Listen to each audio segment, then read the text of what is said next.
দেরি করে আসায় ভারপ্রাপ্ত প্রধান শিক্ষককে জবা ফুল দিয়ে অভ্যর্থনা জানিয়ে গান্ধীগিরি। স্কুলে আসেন না, যখন আসেন তখন অনেক দেরি করে স্কুলে প্রবেশ করেন ভারপ্রাপ্ত প্রধান শিক্ষক। দেরি করে স্কুলে আসায় ভারপ্রাপ্ত প্রধান শিক্ষককে গোলাপের পরিবর্তে জবা ফুল দিয়ে অভ্যর্থনা জানালেন অভিভাবক সহ এলাকার জনপ্রতিনিধি অনিমেষ মণ্ডল। প্রত্যন্ত সুন্দরবন এলাকায় এমন গান্ধীগিরির ঘটনা প্রকাশ্যে আসতেই আলোড়ন সৃষ্টি হয়। সুন্দরবনের গোসাবা ব্লকের সুন্দরবন কোস্টাল থানার অন্তর্গত সাতজেলিয়া পঞ্চায়েতের দয়াপুর এলাকায় প্রফুল্ল হোসেন উচ্চ মাধ্যমিক হাই স্কুল রয়েছে। পঞ্চম থেকে দ্বাদশ পর্যন্ত মোট ছাত্রছাত্রী 450 জন। ভারপ্রাপ্ত প্রধান শিক্ষক সহ মোট 8 জন শিক্ষক শিক্ষিকা রয়েছেন। গ্রুপ সি এবং ডি এর কোনো কর্মী নেই। গ্রুপ সি বিভাগে একজন ছিলেন, বর্তমানে তার চাকরি চলে গিয়েছে। উল্লেখ্য, এই স্কুলে পঠন পাঠন শিক্ষকরা সময় মতো স্কুলে আসেন না, এমনকি প্রধান শিক্ষক অধিকাংশ সময় স্কুলে অনুপস্থিত থাকেন। এমন সব অভিযোগ সহ একাধিক বিষয় নিয়ে অভিভাবকরা সোচ্চার হয়েছিলেন। এমনকি গত কয়েক সপ্তাহ আগে প্রশ্নপত্র নিয়ে ভারপ্রাপ্ত প্রধান শিক্ষক কালীপদ সর্দারের বিরুদ্ধে অভিযোগ উঠেছিল।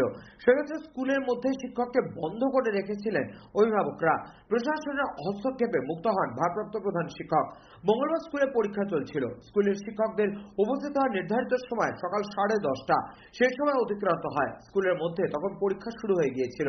এদিন ভারপ্রাপ্ত প্রধান শিক্ষক কালীপদ সর্দার সহ অন্যান্য কয়েকজন শিক্ষক 11:10 স্কুলের সামনে হাজির হয়। শিক্ষকরা দেরি করে আসার জন্য অভিভাবকরা স্কুলের সামনে দাঁড়িয়েছিলেন। তাদেরকে গোলাপ ফুলের পরিবর্তে জবা ফুল দিয়ে অভ্যর্থনা জানায় অভিভাবকরা। এতে অনেকটা লজ্জায় পড়ে যায় ওই শিক্ষকরা। ঘটনা প্রসঙ্গে প্রফুল্ল হোসেন উচ্চ মাধ্যমিক হাই স্কুলের ভারপ্রাপ্ত প্রধান শিক্ষক কালীপদ সর্দার জানিয়েছেন, স্কুল নিয়ে প্রচুর চক্রান্ত চলছে। যে সমস্ত অভিযোগ করা হচ্ছে তা ভিত্তিহীন। মঙ্গলবার প্রচুর বৃষ্টি হচ্ছিল, খেয়া পারাপার হয়ে স্কুলে যেতে হয়। খেয়া পারাপারে দেরি হয়। 11:10 স্কুলে গিয়েছিলাম। অন্যদিকে ঘটনা প্রসঙ্গে জেলা পরিষদ উপাধ্যক্ষ অনিমেষ মণ্ডল জানিয়েছেন, স্কুলের পঠন পাঠন লাটে ওঠার জোগাড়। আসি যাই মাইনে পাই এর মতো স্কুল চলছে। সঠিক সময় শিক্ষকরা স্কুলে আসেন না। অভিভাবকরা গোলাপ ফুলের পরিবর্তে জবা ফুল দিয়ে অভ্যর্থনা জানিয়েছেন শিক্ষকদের। এক প্রকার গান্ধীগিরি দেখিয়েছেন। এতে করে শিক্ষকরা যদি কিছুটা শুধরে যায় তাহলে ছাত্রছাত্রীরাই উপকৃত হবে। দক্ষিণ চব্বিশ পরগনা থেকে বাবু প্রামাণিকের রিপোর্ট, চ্যানেল 24/7। স্কুলে দয়াপুর প্রিসিশন হাই স্কুলের এই যে সমস্যাটা, এটা আজকের না, দীর্ঘদিনের সমস্যা। দীর্ঘদিন ধরে এই যে ভারপ্রাপ্ত প্রধান শিক্ষক কালীপদ সর্দার মহাশয় দীর্ঘদিন ধরে উনি স্কুলে অনিয়মিত আসেন এবং বাড়ি বসে স্কুলের প্যাড ব্যবহার করে বিভিন্ন জায়গায় কমপ্লেন করেন। আজকে আপনাদের চোখের সামনে আপনারা নিশ্চয়ই দেখেছেন যে আজকে চোখের সামনে একটা শিক্ষক মশাই স্কুলে 11:14 ঢুকছেন। একটা শিক্ষক মশাই, বাচ্চারা ভিজে 10:30টার মধ্যে বাচ্চারা স্কুলে ঢুকে যাচ্ছে, 11টার মধ্যে বাচ্চারা স্কুলে ঢুকে যাচ্ছে। স্কুলে একটা পরীক্ষা চলছে। বিগত দিনে পরীক্ষায় কোশ্চেন ফাঁস হলো, তাতেও ওনার কোনো হেলদোল নেই। আজকের দিনে এই অবস্থায় ওনারা আসছেন এবং শুধু তাই না, ওনার সহযোগী শিক্ষকরা, চঞ্চলবাবু সহ সহযোগী শিক্ষকরাও একই ব্যবস্থা করছেন।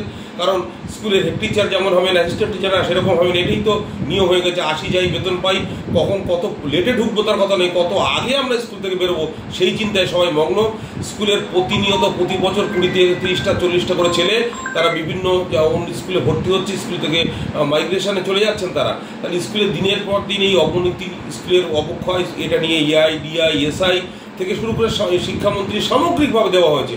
আমি জানি না যে কাদের এই সমস্যা হচ্ছে। স্কুলের একটা ব্যবস্থাকে শেষ করে দেওয়া হচ্ছে, অথচ গার্জিয়ান প্রতিনিধি যখন প্রতিবাদ করছে, এই শিক্ষক মশাই গার্জিয়ানদের বিরুদ্ধে হাইকোর্টে কেস করছেন, ক্রিমিনাল কোর্টে কেস করছেন, অথচ নিজের জায়গাটা নিজে কখনোই করেন না। নিজের খাতায় কখনো দেখবেন না। EI, DI, SI সবাই জানেন যে ওনার খাতায় কোনোদিন লাল গাড়ি পড়ছে না। উনি 2টোর সময় আসলেও একই অবস্থা। তাহলে আজ গ্রামীণ স্কুল, এখানে CSC ICSE বোর্ডের স্কুল হবে না? তারপরেও শিক্ষক মশাইরা এই যে কিভাবে এইভাবে চলছেন, তাই শিক্ষক মশাইদের শিক্ষা দেওয়ার জন্যে গান্ধীগিরির পথ আমাকে বেছে নিতে হলো। আমরা যারা গার্জিয়ান প্রতিনিধি, তাই ওনাদের গোলাপ ফুলের বদলে জবা ফুল দিয়ে ওনাদের শিক্ষা দেওয়ার ব্যবস্থা করলাম। জানি না এতে তাদের শিক্ষা সচেতনতা আসবে কিনা। শিক্ষার আগে একটা অব্যবহার করে উনি শিক্ষাটাকে শেষ করার চেষ্টা করছেন। নমস্কার।